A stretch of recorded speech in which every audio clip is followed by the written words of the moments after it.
as diretrizes defendidas há décadas pelo Conselho Mundial de Igrejas. Observe outros 2 itens da estratégia. É preciso infiltrar missionários e contratados, inclusive não religiosos, em todas as nações indígenas. Aplicar o plano de base das missões que se coaduna com a presente diretriz. Criticar todos os atos governamentais e de autoridades em geral, de tal modo que nosso ideal continue presente em todos os veículos de comunicação dos países amazônicos, principalmente do Brasil, sempre que ocorra uma agressão à Amazônia e às suas populações indígenas. O documento é conhecido como Diretriz Brasil número 4. Número 1 era para a Venezuela, número 2 para a Colômbia, número 3 para o Peru, número 4 para o Brasil, número 5 para o resto da América Latina. O objetivo era claro. A Amazônia total, cuja maior área fica no Brasil, mas compreendendo também parte dos territórios venezuelano, colombiano e peruano, é considerada por nós como patrimônio da humanidade. A posse dessa imensa área pelos países mencionados é meramente circunstancial, não só por decisão de todos os organismos presentes ao simpósio, como também por decisão filosófica dos mais de 1000 membros que compõem os diversos Conselhos de Defesa dos Índios e do Meio Ambiente.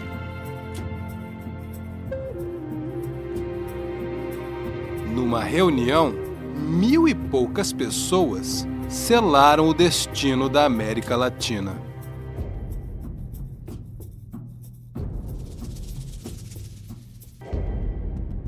Agora, quem representava os Estados Unidos nessa reunião? John Foster Dulles, o cara que administrou a Guerra Fria, o cara que foi secretário de Estado do presidente Eisenhower, o cara que coordinou os golpes de Estado contra Mossadegh em Irã, contra Jacobo Arbenz em Guatemala. Esse cara são os criadores do Conselho Mundial de Igrejas. E é o Conselho Mundial de Igrejas que controla a la Comisión Pastoral da Terra, que controla o surgimento do indigenismo, CIM e companhia, porque ele pagou e fomentou isso. E que pagou a campanha de desarmamento civil.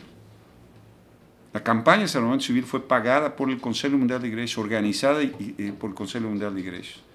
Es el que controla el movimiento contra las barragens no país. Es el que controla a Pastoral da Terra.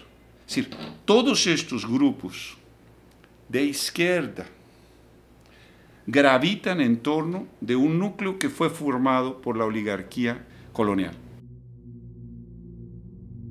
Oligarquia que sempre nos tratou como colônia a ser controlada e explorada. A Amazônia, até metade da Segunda Guerra Mundial, não passava de uma colônia europeia. A começar pela exploração da borracha. O seringalista entregava a borracha às casas aviadoras, que mandavam para a Europa e para o resto do mundo, mas essas casas aviadoras ou eram francesas, ou eram alemães, ou eram inglesas, ou eram portuguesas. Portuguesas mais no Pará. Então, o que é que aconteceu? A Amazônia, embora território brasileiro, era governada por estrangeiros. Os estrangeiros detinham todos os serviços da Amazônia.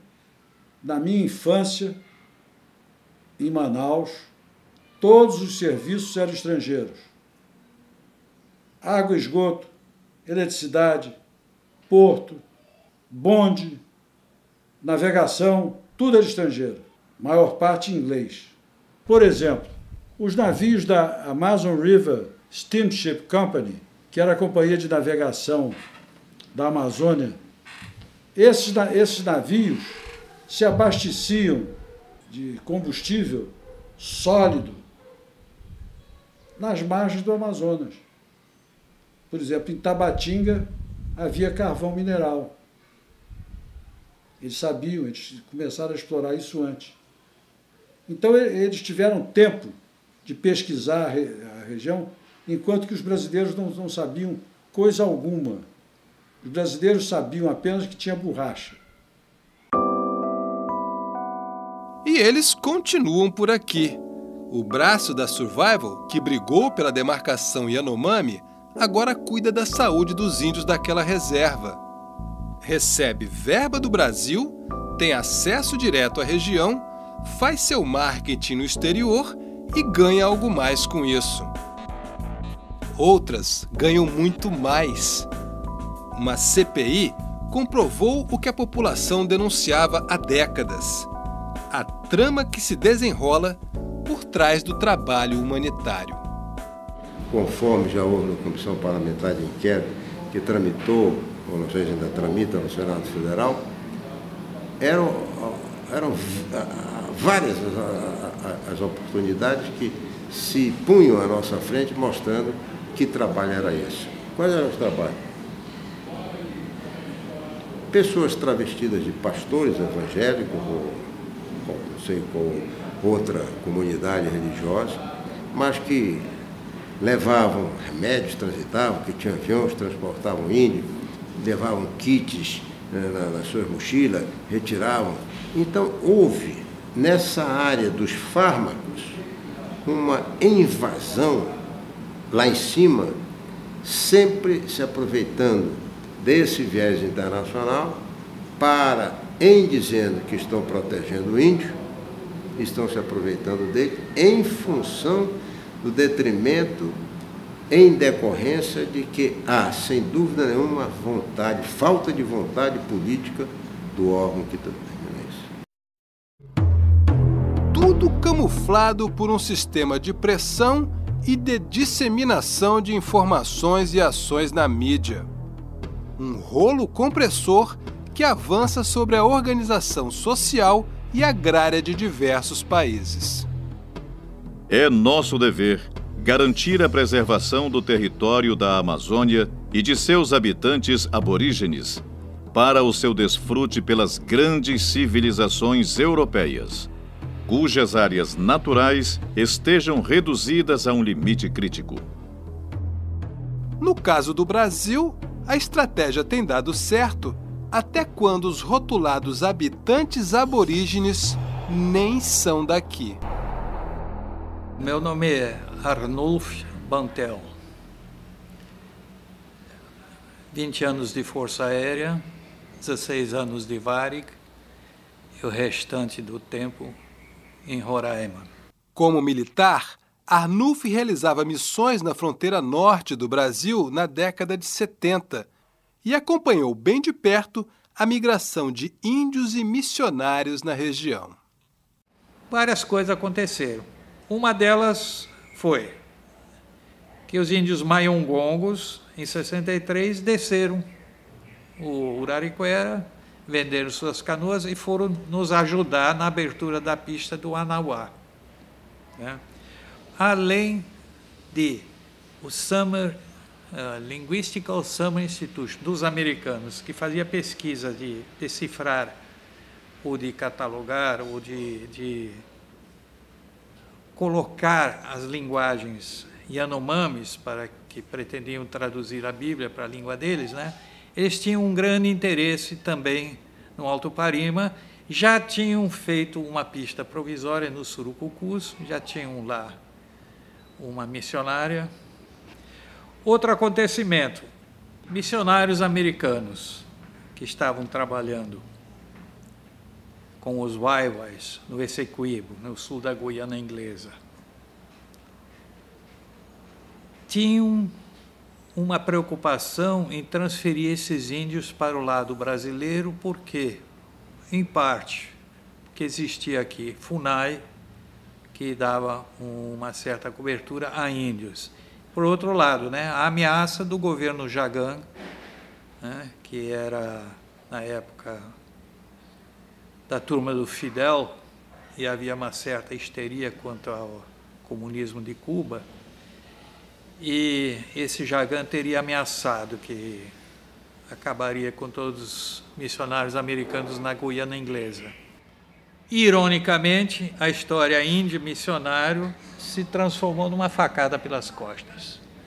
Está aqui todo o problema da sistemática esterilização do estado de Roraima através de áreas indígenas maiores que muitos países do mundo. Os Waiwai que vieram de avião se deram tão bem no Brasil que já tem terra demarcada em 3 estados. Uma área, por enquanto, maior que a Holanda. Acorda, meu povo! É interessante, porque existem aquelas diretrizes que o Congresso Nacional considerou apócrifo o documento em 87, quando fizeram uma CPI, aquela diretriz Brasil número 4. Lá existe um item que diz que é nosso dever ensinar o índio a ler e escrever na sua língua materna, incutindo-lhe audácia, determinação e até um pouco de espírito agressivo para que aprenda a defender o seu direito. Não deixando de considerar que o índio é apático, subnutrido e preguiçoso. E que veja o homem branco um inimigo permanente, não apenas deles índios, mas do sistema ecológico da Amazônia como um todo. E que veja o missionário a sua única salvação. Então muitos indígenas hoje, onde a Igreja Católica realmente atuou, eles conseguiram colocar e fazer essa diretriz valer, ainda que seja apócrifa, mas ela é observada, ela é cumprida literalmente. Hoje muitos indígenas não gostam de você que é um brasileiro ou de tantos outros que são brasileiros, mas convivem diuturnamente com padres, que muitos deles estrangeiros, né? Nesta foto, o Papa cumprimenta o Tuxaua Terêncio, outro líder indígena da Raposa Serra do Sol. O homem vestido de padre é Diórdio Dalben. A história dele é conhecida em Roraima. O padre guerrilheiro. Podemos procurar inicialmente por um nome chamado Diórdio Dalben, entre a lista dos condenados à morte dos rebeldes da OAS, na Argélia. Ele, fugindo através da África, foi parar em Moçambique, onde encontrou um outro italiano. Jorge Dalben era filho de italianos, era colono na Algéria, tinha todo interesse de que a independência da Algéria não acontecesse. E era especialista em insurreição. Trabalhava no serviço secreto francês. E foi uma preciosidade para o padre Aldo Mongiano recrutar este senhor, que ele ajudaria para organizar os movimentos de rebelde, que a Consolata, infelizmente, pelo mundo afora, sempre está ligada a movimentos de rebeldia, movimentos de revolução, revolucionários, né? Bom, caíram na mão das tropas portuguesas, foram condenados à morte, foram negociados, levados para o Vaticano, querendo se livrar deles, fez uma proposta e mandá-los para o Brasil. O governo Geisel não os quis. Surgiu uma crise da igreja com o governo Geisel. Depois o governo Figueiredo aceitou, na condição que fossem mandados para bem longe. O bem longe é Roraima. Aqui chegaram, caiu a sopa no mel, né? Em 20 anos eles transtornaram completamente a organização agrária, a organização rural do Estado, né? Conseguiram introduzir o preconceito religioso, né? Então, era a Consolata contra missões americanas, né? O preconceito racial, introduzir o preconceito racial, índio para cá, não índio, ou branco para lá, né? E conseguiram introduzir uma mentalidade de guerra, de conquista. Conseguiram convencer uma boa parte dos índios de que eles poderiam ser um país independente, que eles poderiam ter suas terras, que eles ganhariam muito dinheiro, que as ONGs europeias iriam ajudar. Os que deram mais apoio nesse padre Jorge foram os mais prejudicados, que foi Tchó Pereira, Quizi Pereira, Totinho, esse pessoal aí, seus Jesus Cruz, esse pessoal aí fazia questão dele dormir na casa deles. dar comida para